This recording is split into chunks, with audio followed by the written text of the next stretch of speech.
Hi, Siddharth. Hi, Thank you Rashmi. so much for being here today, and a big, big, big congratulations on your 715 with the perfect Q90, D84, and a V82. So, how does it feel to finally have that score in front of you? Thanks a lot. It feels really good.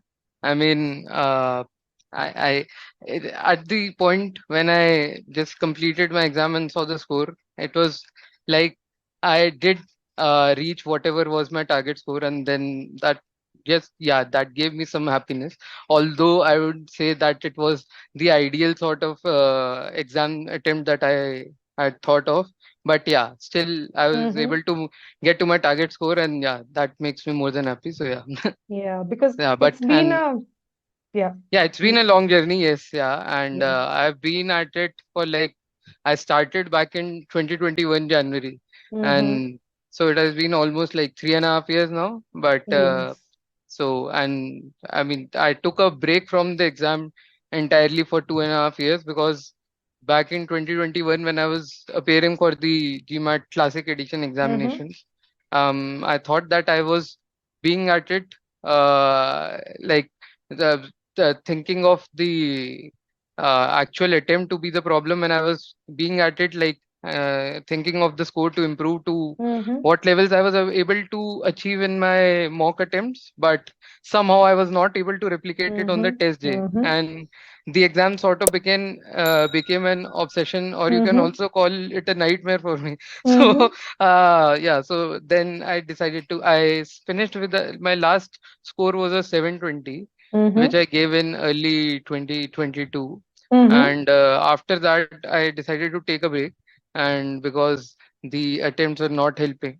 So, yeah, and then I took a break so that whenever I came back to this process, I'm fresh and I Mm-hmm. can start it from scratch and see where I can take this. So, yeah, so that's then this year I did apply using that 720 to a few schools, Mm-hmm. but the result didn't turn out well. Mm-hmm. So Mm-hmm. then the things that I had decided to correct or improve in my profile overall, that included a revised GMAT attempt because I'm targeting those M7 and other top universities. So yeah, so I had to achieve that 99 percentile score. So yeah, that Yes, was the target, and glad it has been achieved now. I Thanks to you know. all.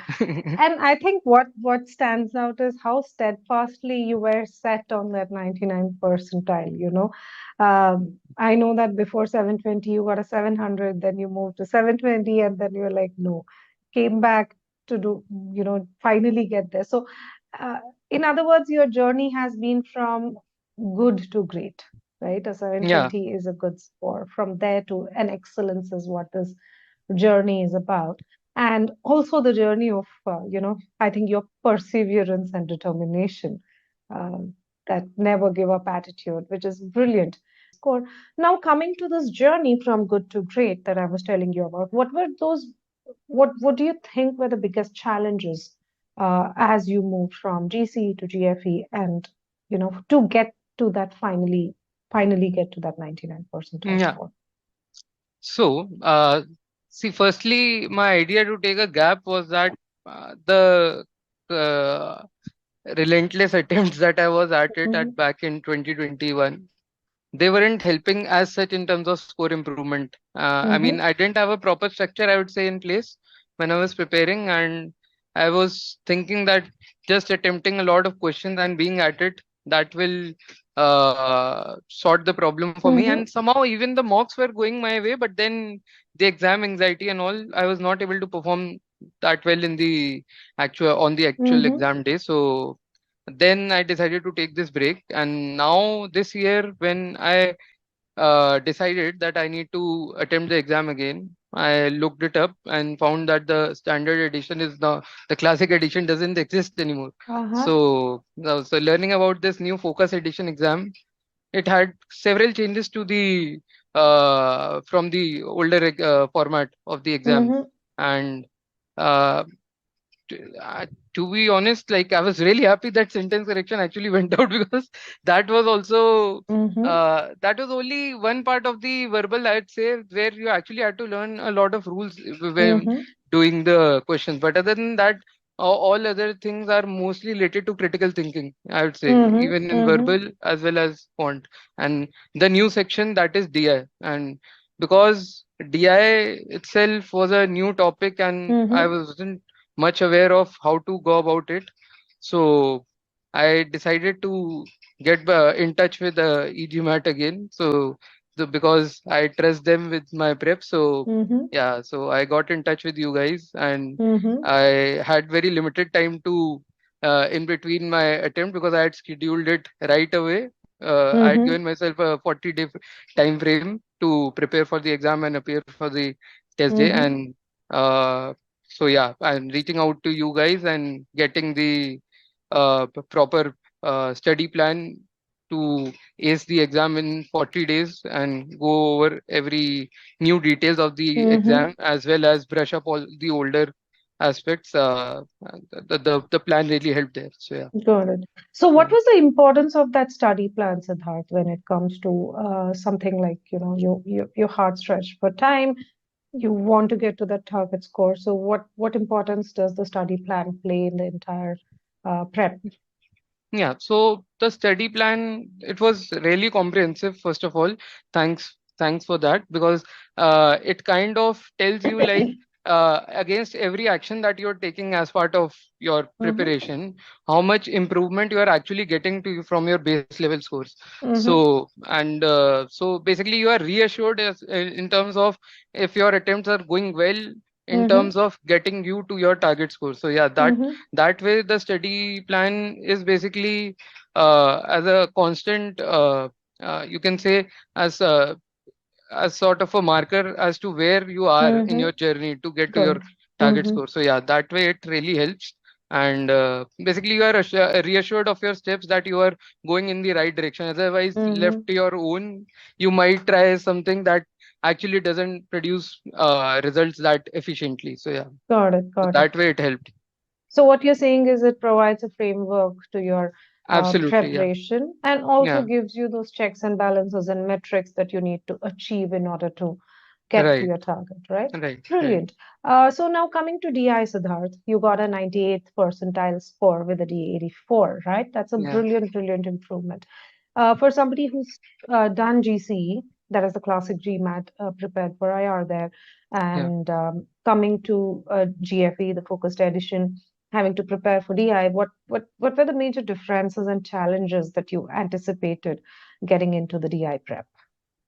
Yeah. So like back in the classic edition for the I really equated that to the IR part only, the DI. As much I got familiarized with that, studying about it online, I equated that to the IR from the Mm-hmm. classic edition. But then the thing was that with IR, it was not that integral part of the Mm-hmm. overall score itself back in the classic edition, but now it is actually an equivalent section to quant and verbal in your overall Mm-hmm. score. So it Mm-hmm. has to be taken more seriously in this focus edition, I believe. Mm-hmm. Mm-hmm. And also back when I was giving the classic editions, I did get a perfect score of IR 8 in my last two attempts. But then uh, for that, in terms of prep, I didn't go through much prep, as well as like it wasn't absolutely necessary for you to get all the questions correct to get the higher rate. It was Mm-hmm. like Mm-hmm. even if you are Yeah. skipping through a few questions that are taking long time, they're taking you a lot of time, you are still able to get that score. But then with DI and doing those 21 questions in the 45 minutes slot, and because the questions do get a bit lengthy when you are actually Mm-hmm. doing them, Mm-hmm. so a proper framework in terms of preparation and getting familiarized with all sorts of what all question types are there, Mm-hmm. and getting a proper what to say uh, a proper sort of practice for all of them, and that was very necessary. And in that term, in in that terms, I'd say eGMAT really provided a good Mm-hmm. framework with the concept files, the application-based concept files, which Mm-hmm. really reinforce all the concepts learned in forms of the questions I was attempting Mm-hmm. for all the four sections within DI. So yeah, going through the curriculum with the application-based learning that it reinforces. So that really helped in terms of giving ample practice for all Mm-hmm. the types of sections within DI. And yeah, so it is starting with an unfamiliar section itself, getting into an unfamiliar territory. The course really helped in that way in terms of giving ample practice of all Mm-hmm. sorts of possible questions within the section itself, and basically Mm-hmm. giving enough practice of both math related and non-math related Got it. questions, which is actually necessary. Yeah, so Mm-hmm. Got it. that way it So, helps. so just I think what you said was beautiful because DI being the kind of subject it is, it needs a lot of application-based learning. You Yeah, need to be exposed to different kinds of data set, different kinds of questions, familiarize yourself. That familiarity is important to be able to finally do those 21, 22 questions in that 45 absolutely. minutes, right? And just doing the course itself, that there are over 350 questions, just the course apart from the question bank. So that gives you that exposure. That said, the amount of effort that you put in, the diligent effort that you put in, the I just want to show our viewers a small screen which shows the kind of effort that you put in. This is your GITA course attempts. This is just the foundation course, as in where you're learning your concepts and applications. And look at your grades here. This is stupendous, right? A grades across all the learning levels means you were taking the right steps towards success. This is really brilliant, right? So Yeah, it's a linear relationship from strong foundation to strong practice to great score, right? And yeah, this yeah, sort of this screen tells us the kind of effort that you invested into building that strong foundation, which is right. really, really brilliant. Now, Siddharth, coming to the DI part, so did you refer to any other sources or did you find the course on the eGMAT sufficient for all your DI needs? No, I did find the course on eGMAT itself to be sufficient to Mm-hmm. cover all sorts of possible questions that I could see on the exam day Mm-hmm. in all the topics. So that way, the given that the section itself is this new, and Mm-hmm. I really appreciate that eGMAT has absolutely covered all sorts of possible uh, ways in which the questions can be framed on the DI topic, Mm-hmm. covering Mm-hmm. giving equal importance to both math related and non-math related questions in both, you can say, the data sufficiency questions in the MSR as well as in the Mm-hmm. two-part analysis that I actually saw on the exam day as well. Mm-hmm. Because yeah, so because when I was giving the official practice test, I was not seeing those many non-math related questions, Mm-hmm. but I did read about it somewhere from the Mm-hmm. actual experiences of the test taker that they were surprised so as to see too many non-math related questions on the actual Mm-hmm. exam day. But thanks to the question bank that was there on the Scholaranium on eGMAT's DI Scholaranium, that I would say that I had ample practice of even Mm-hmm. those non-math related questions, so they weren't that much of a surprise. So yeah, Mm. That's yeah, that's heartening to know that, right, the course equipped with you with all the tools that are required for a brilliant TI score, absolutely, right? yeah, So you weren't surprised with anything that happened during the test. yeah. So now coming to the overall structure, the way you did DI course, right? You did your foundation, which we just saw, followed by cementing. So can you tell us what role did cementing play in actually reinforcing what you learned and getting to that top score. Sure, sure. So, yeah, so basically, when you are doing those concept files and then the application files, you are Mm-hmm. basically sort of getting familiarized with the sort of questions that can be there, but there's not actual pressure on you. I Mm-hmm. mean, I did have the pressure of like the study plan give those benchmark grades that have to be Mm-hmm. achieved in these files, Mm-hmm. and I Mm-hmm. really took that very seriously so that I am not lagging behind in those grades itself.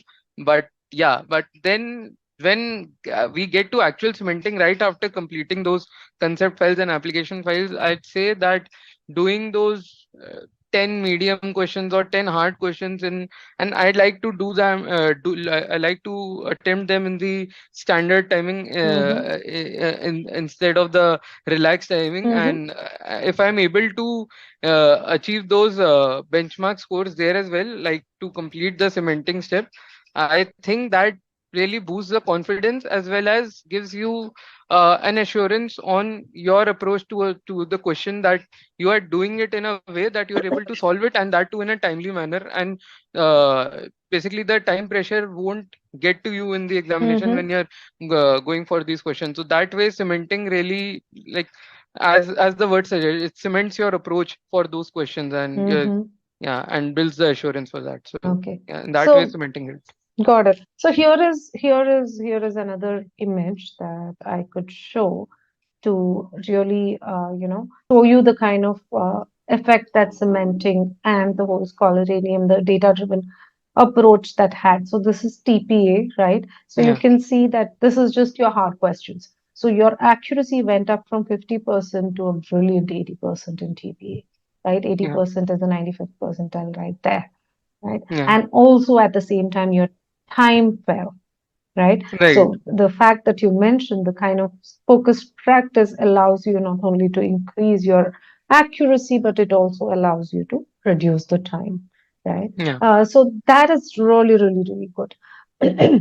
You've also got a perfect Q90, right? yeah. So tell us what are the key strategies or ingredients that are required to get that perfect Q90?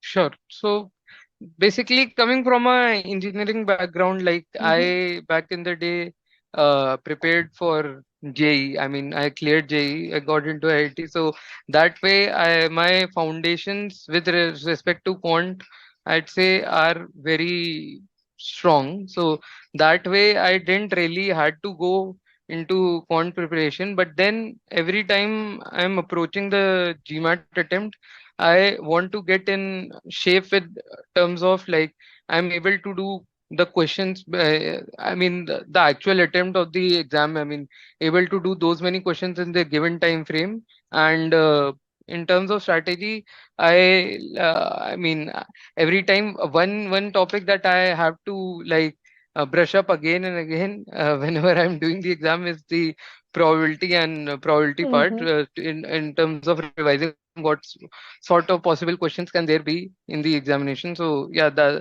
but other than that, I think in terms of what has to be done in order to get a good quant score is you have to be strong across both algebra and geometric Mm-hmm. questions. I mean, So arithmetic. uh, yeah, arithmetic question, geometric are no more part of this. Sorry. Yeah. Alright. So yeah, but then Mm, arithmetic and algebra concepts have to be on point yeah. in terms of that. And other than that, again, the thing is to be able to get done with questions on time. Mm, And the one thing that I suffered with in my previous attempts was that sometimes I can get stuck on a question mm-hmm. and I'm not able to move on from it, given that I feel like I should be able to get done with that. But then it's very important to know that you're not wasting a lot of time on one question, and other than that, you need to move ahead, because getting one question incorrect won't harm that much as missing out on quite a few last few questions if you are lagging behind on time. So I think managing time is also very important in terms of Mm. acing the quant attempt. Got it. Yeah, Got it. I think so. What you mean to say is you need to have your concepts and applications in place because a GFE is absolutely. such a shorter format. There's hardly any wiggle room. The room Yeah, for error is absolutely. low. So you have to be perfect with all the topics, right? Absolutely. Yeah. And also have that time management boiled down to the T. Right. Right. Right. Okay. Got it. Now coming to verbal, Siddharth, I know because of your because you weren't too well that day and Mm. anxiety issues, you couldn't get to the kind of score that you're looking at. Yeah. But verbal was one of the major challenges, and how. how did the pre-thinking in CR or reading strategies in RC, how did they help you to get to a good level in verbal? So yeah, so like verbal was the nemesis, I would say, even in my earlier attempts as well. I mean, Mm-hmm. somehow, uh, due to the exam anxiety, I would say, or because of not having proper methods to approach the question types, maybe that being the case, but somehow verbal attempts were not going as planned. But yeah, so this time around, when I got back in terms of like picking up from my previous attempts, in terms of revising all the concepts with respect to CR and RC, and then getting ahead with those test readiness quizzes and questions, my focus was again like, because of the limited time that I had to Mm-hmm. first of all build back my accuracy in those questions, and Mm-hmm. then from there on I moved on to refine the time I was taking per question. So time Mm-hmm. management, I tried to refine that as well. So in that aspects, I think the format of the quizzes that was suggested by you in the Mm-hmm. plan itself, the test readiness quizzes as well as the custom quizzes I prepared Mm-hmm. to brush up the basically trying to achieve those benchmark Mm-hmm. scores over the official questions or the scholarinium questions, because most of the scholarinium questions I had already exhausted in my previous Mm-hmm. attempt. So Mm-hmm. that way I had to utilize some official questions as well. But yeah, but then to comment the plan that I had received, I was following that and basically trying to target those benchmark scores. And then following that, I got into a good sort of uh, I was in a good mind frame in terms of absolutely able to pre-think CR questions and then able to solve them with the appropriate accuracy over the official questions. And Mm-hmm. I felt I was in a good frame of mind to at least get to a V85, if not for the Mm-hmm. exam day issues that I faced. But Mm-hmm. yeah, but so that way the plan helped in terms Mm-hmm. of like getting back to whatever approaches eGMAT suggests for the CR Got and it. RC questions. Yeah, So now that you mentioned pre-thinking, so yeah. tell us what value does that add in, solving a CR question with great Hmm. accuracy? So if some people can be skeptic about pre-thinking if actually adding value to doing CR questions, but I think it does add real value, even though you are spending a little bit a little bit of time extra in solving the questions. But I think that saves you a lot of a lot of time when you are actually going through the answer Mm-hmm. choices, Mm-hmm. and you do find answer choices aligning to whatever is your pre-thought answers. Mm-hmm. So Mm-hmm. yeah, so that in that way I think, and that also I could really find that to be working for me, and I was able to get to my target accuracy scores as well using the approach. So yeah, that way pre-thinking really helped me.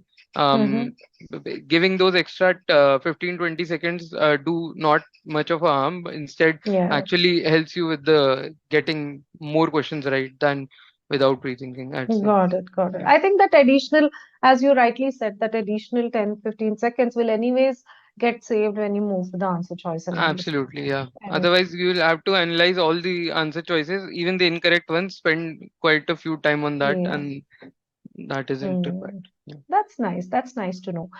So now coming to the last mile push program, the part of yeah. which you were during this journey. So what was your feedback on the program and what value do you think the program added in finally getting to the 99 percentile? Yeah, I'd like to thank eGMAT to put me for the last mile push program, and the support as well as the plan provided to, you know, utilize my whatever 40 days I had with me to get to my target score efficiently, that too Mm-hmm. efficiently. In that way, the last mile push program was really helpful. Mm-hmm. You and all the other consultants at eGMAT were available at I mean, whenever I had any sort of struggle with respect to following the plan, you were always available uh, there to sort out any sorts of queries. And yeah, Mm-hmm. and in terms of reassuring as well that if I'm being on track or if I'm lagging behind any time. So yeah, Mm-hmm. so in that way, I'd say that sticking to any sort of a plan, and that too with the LMP program here, LMP plan here. So Mm-hmm. I think uh, it gives sort of a structure to your preparation part, Mm-hmm. Mm-hmm. which otherwise can be very uh, disorganized, unorganized, Yes. and then yeah, that then you lack with the unorganized prep. I'd say you will lack confidence of actually nailing the exam. But Mm-hmm. when your prep is organized, you know you have covered all the bases, and there are no sort of chinks in your armor. So in that way, you feel assured when you're actually giving the attempt. So yeah, in Yeah. that way, I found LMP to be really helpful. Yeah. I think both of us can vouch for the fact that the exam day mindset and the confidence with which you go and give the test, makes or Is breaks the equation on the test day, right? That is really vital, I'd say. Yeah, Yeah. because you could have prepared like to the T, you could have had brilliant mock scores, but Yeah, still, yeah, if you don't go and take the test with the right mindset, it can have not so good consequences, right? So absolutely. I know that, while you getting into the test, you had a good mindset, but unfortunately, because of health issues, your test day didn't go the way you had planned. So that brings us back to the test day factors, right? Yeah, I know it sort of affected your verbal, but I also know the fact that from that you really, really bounced back, yeah, right? yeah, You got a yeah. Q90 or D84, which was an amazing comeback for me. So tell us the Mm. importance of the mindset on the test day and how to have that right kind of mindset, which will really help you nail the test. Yeah. So I have had issues earlier as well in terms of having the exam anxiety Mm-hmm, and not being able to perform that well on the exam day because of that. mm-hmm, So even on this attempt, one day before the exam, I thought that this might again ruin my attempt for me. But then I was just going through one of the articles on the internet, and which had some solutions to this problem itself in terms of what sort of things or approaches you can have, and what does having a proper mindset in mm-hmm, terms of approaching the exam, how that can help also in terms of dealing with that anxiety. So one of the points there which actually resonated with me a lot was that you turn the anxiety that you have into excitement for the exam, and you mm-hmm, know mm-hmm, that you're well prepared and you're just very excited to actually get to the exam center and go ahead with your mm-hmm, attempt and nail it as you have been doing in the practices. So that is how I approached it as well. Unfortunately, I was having a problem, like in terms of I was having some certain pain in my right ear. So uh, I accidentally took a painkiller before going to the exam day because I thought that pain might affect my attempt as well, and I took it on an empty stomach, and I started having all sorts of issues with my stomach in the mm-hmm, exam time as well. But so yeah, so that way the exam attempt was going downhill, I'd say, because I started with verbal, and so I followed this time metrics even in my practice test that I wanted to get through. So basically, in verbal, we have to get through 23 questions in 45 minutes. So I was trying to follow this time matrix of getting through the first 8 questions in first 15 minutes, the next 8 questions in the next 15 minutes, and the last 7 questions for the last 15 minutes of the exam. So that was the sort of thing I had planned that mm-hmm. I should be going ahead with. But when as soon as I started my exam, I was having struggle with being able to focus on whatever is there on the screen in front of me. So that way I was really struggling in a few of Mm-hmm. the earlier passages.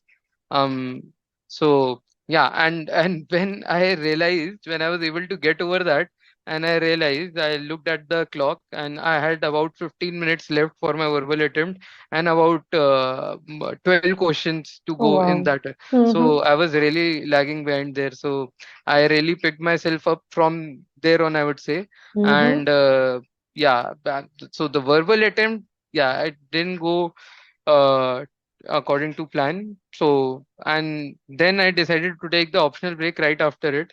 I Mm-hmm. went to the washroom and basically washed my face, and I was telling Mm-hmm. myself that this will this I have to bounce back from here, because otherwise Mm-hmm. I can't let it go downhill. So I just really tried to boost myself up from there, and as soon as I came back from for my DI attempt, my focus was right back on the exam, and I was able Mm-hmm. to really get through the exam in the way actually I wanted to. And yeah, Mm-hmm. even Got in it. spite of the health issues, I didn't let them affect me after that. Yeah, Yeah, I think the control is with you, right? yeah, What you have yeah. to do is realize that the control is with you and take control of Exactly, the exactly. situation. Yeah, that is really important, I'd say. Yes. Yeah, because the moment you lose that control is when things go south, Hmm. right? That's very nice, and I'm really glad to know that, when you sent out that mail, it read like a saga. You said verbal lessa hua, then written, then I was like, Yeah, oh my God, thankfully, he had that power of just the mindset to bounce back. That's brilliant. Uh, yeah, Now, Siddharth, I know it's been a long journey, it's with a break and all that stuff. You have spent quite some time on GMAT prep, right? You had yeah. some brilliant scores with you. You have a 720 from the classic GMAT. You have a 715 now, which is finally your target. So, is there something that stands out uh, from this journey, and some important lessons, tips that you want to share with the other GMAT aspirants out there so that they can also, you know, get to their target score in the most predictable way possible? Yeah, sure. So I'd say in order to actually nail the GMAT attempt, the thing that is really important, and the thing that I struggled with initially, is to have a very sort of a structured plan ahead of you in terms of Mm-hmm. uh, you have to plan your test date. I'd say if someone can plan the test date in advance, that helps. Otherwise, you sort of start with the plan, but you're not able to follow it. Be on time with that. Mm-hmm. If Mm-hmm. you have not actually planned the test date in advance, so if you are able to put that date ahead of you, put that date, book the exam beforehand. I think that way you have sort of committed to completing whatever plan is with you in the Mm-hmm. given time frame, and then getting to the attempt. Mm-hmm. And following some structured plans is very important, I would say, because that helps you cover all sorts of all the bases which are Mm-hmm. required to ace not one section but all the three sections on the exam. So Mm-hmm. in that way, you need to have a proper study plan for that. And yeah, so and for working individuals, I'd say a study plan is even more vital, because you are then committed to being on the study plan and able to are actually putting on efforts continuously and consistently, because even one day of break really puts you behind on your preparation. So that way consistency is important with respect to your Mm-hmm. preparation. Yeah. Got it. And Yeah. right. I think, yeah, the study plan gives you that accountability, which makes you consistent and regular, right? And it also gives you that structure. Right. Um, that's very nice. And yeah, so for all the people who are watching out there, please make your study plan as soon as you start with your GMAT prep, which Yeah. will give you that framework which Yeah. you need to follow, right? And this is coming from a person who's got a 715, the 99 percentile. And if I asked what is one important thing that defines, he said study plans. So you better make your Absolutely. study plans, right? Mm. So that's very nice, Siddharth. Thank you so much for taking this time out. No And issues. all the best for your upcoming application cycles and interviews. We at Thank you so much. eGMAT here are rooting for you. All the best. Thank you so much. Bye bye. Thank Bye you. bye.